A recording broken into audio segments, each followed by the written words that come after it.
Wow, amazing. Diyos ko eh.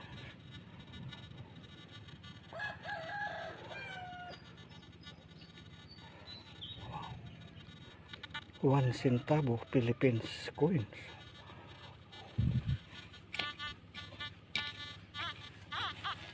Oh, wow, wow. Magandang araw sa ating lahat mga ka-discover. Ang ating ngayon happy hunting treasure ay itong gamit na Nokta Macro. Ayan. So maganda ito mga ka-discover gamitin sa mga beaches or sa ating mahilig sa treasure hunting na mababaw lang ng mga metals. Ito ay ang panhunting ito sa queens o iba pa na mga nadidetect nitong Nokta Macro na atin gamit. Simple po ito. Bago tayo magpapatuloy, sana nasa mabuti kayong kalagayan mga minamahal kong subscribers, viewers, saan man tayo sulok sa mundo. Itong ating happy hunting sa mga treasure ay nabili ko lang po ito sa mura. So magto 2 years na po itong atin ginagamit. Marami na po itong accomplishment na mga basta metal ay mabibili pala ito natin sa Bourbon Electronic.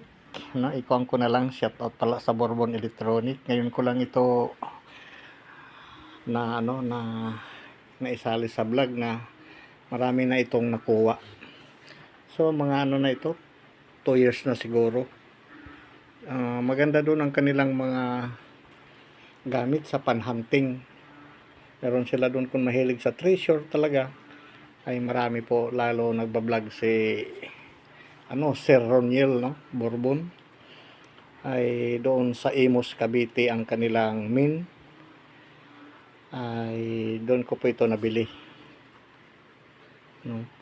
Marami na po itong natin na detect. Ay accurate talaga ito sa mga beach, to water ko nito. Pwede ito sa ilalim hanggang dito lang, huwag lang itong mabasa. So kung makikita natin yung mga pinapakita nila sa videos, maganda talaga gamitin. Ngayon ay meron nga tayo dito accomplish sa Nokta Macro na nakuha pa lang kung sa doon sa previous videos ko doon sa may palayan. Meron doon stone yung ito mga mahigit 1 feet ang lalim, kasi ito nasa kalahating metro lang nito ang kaya, depende sa laki.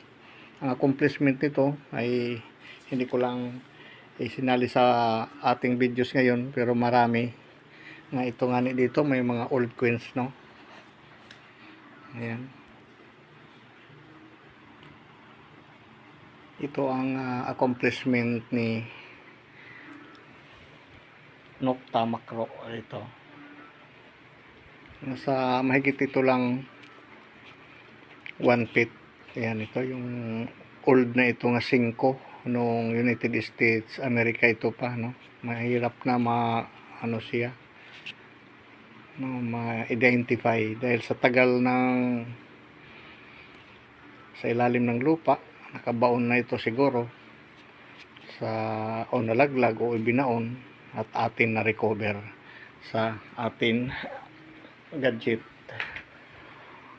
Ngayon ito hindi na natin ito ma-identify kung pagkaalam ko nito meron ito 1944 or 60 ganun. Ito yung unahin natin, ito 5 centavos ito, yun sobra ng luma. Pero hindi siya nabubulok yung mga queens natin dito sa Pilipinas, napakatibay rin. Tapos ito yung isa. Ayan. Jose Rizal, 1 piso. Ayan.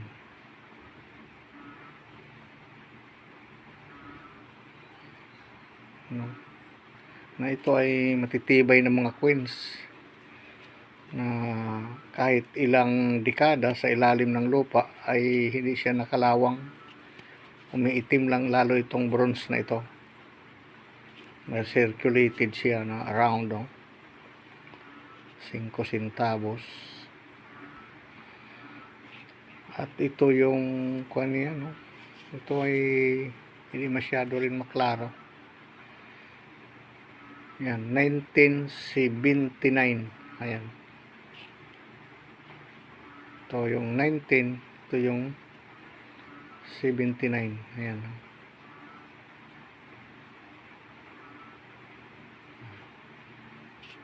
Dito, tsaka ito. Kabilaan ang date 1979.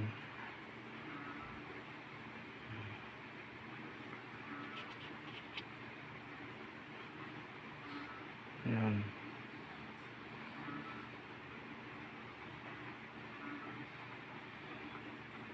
Ito ay eagle sign ng United States of America ito, no? Philippines. Ayan siya, 1 centavo.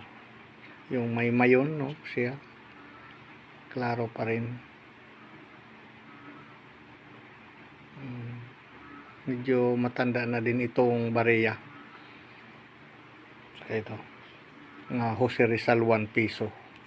1979.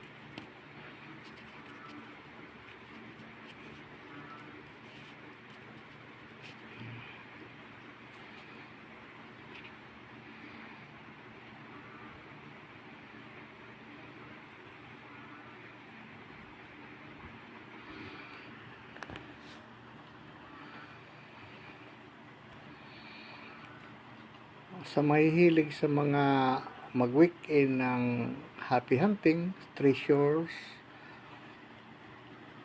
weekend ay ito ang magandang bilhin.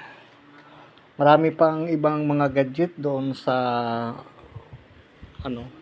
happy hunting ng mga atin exploration or explore sa mga lugar, lalo sa beach or sa mga kahit saan lugar, mga lumang daanan. So maganda, libangan na lang ay makukuha natin yung mga hindi na nakikita sa ilalim ng lupa, madidetect ng itong gadget ng Nokta Macro. Ulitin ko ito sa sa Cavite, sa Bourbon Electronic, doon sa Manila, ang kanilang minpo sa mga gadget. Mga quality ang kanilang mga gamit po doon. May gusto mahal o mayroon mababang presyo, kaya sa bulsa, na panditik lamang sa ating exercise treasure hunting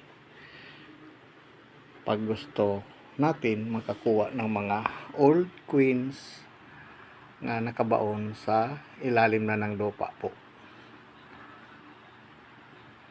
So marami po salamat. Hanggang dito na lang si Green Discovery.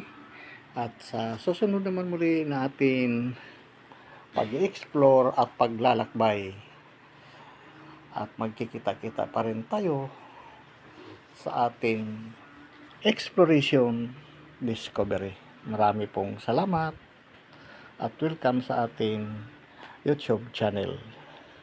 Bye-bye. Saludo po ako sa inyo.